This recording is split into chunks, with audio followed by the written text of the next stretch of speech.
زبور 22۔ اے میرے خدا، تو نے مجھے کیوں چھوڑ دیا؟ تو میری مدد اور میرے نالہ اور فریاد سے کیوں دور رہتا ہے؟ اے میرے خدا، میں دن کو پکارتا ہوں پر تو جواب نہیں دیتا، اور رات کو بھی اور خاموش نہیں ہوتا۔ لیکن تو قدوس ہے، تو جو اسرائیل کی حمد اور ثنا پر تخت نشین ہے۔ ہمارے باپ دادا نے تجھ پر توکل کیا، انہوں نے توکل کیا اور تو نے ان کو چھڑایا۔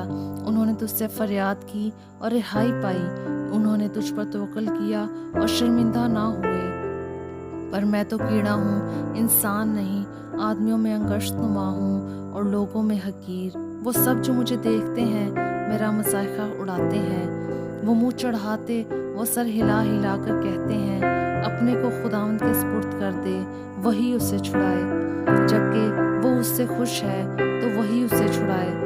پر تو ہی مجھے پیٹ سے باہر لایا، جب میں شیر خوار ہی تھا تو نے مجھے توکل کرنا سکھایا۔ میں پیدائش ہی سے تجھ پر چھوڑا گیا، میری ماں کے پیٹ ہی سے تو میرا خدا ہے۔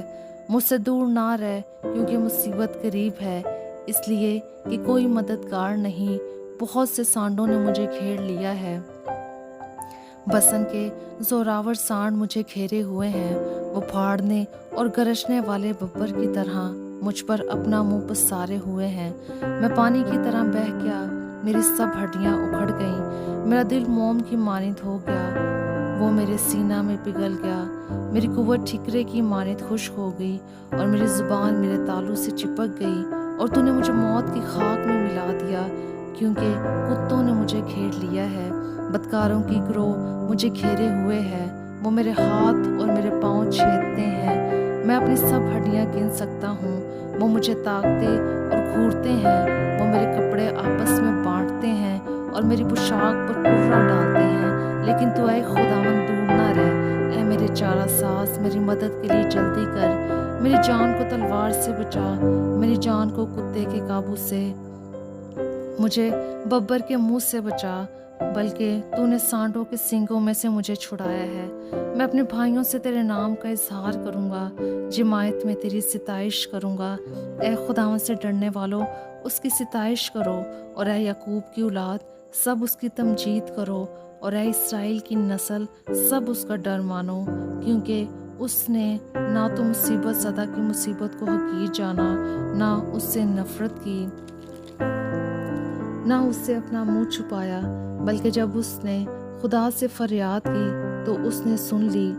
بڑے مجمع میں میری ثنا خوانی کا باعث تو ہی ہے، میں اسے ڈرنے والوں کے روبرو اپنی نثریں ادا کروں گا۔ حلیم کھائیں گے اور سیر ہوں گے، خداوند کے طالب اس کی ستائش کریں گے۔ تمہارا دل ابد تک زندہ رہے، ساری دنیا خداوند کو یاد کرے گی اور اس کی طرف رجوع لائے گی، اور قوموں کے سب گھرانے تیرے حضور سجدہ کریں گے، کیونکہ سلطنت خداوند کی ہے، وہی قوموں پر حاکم ہے۔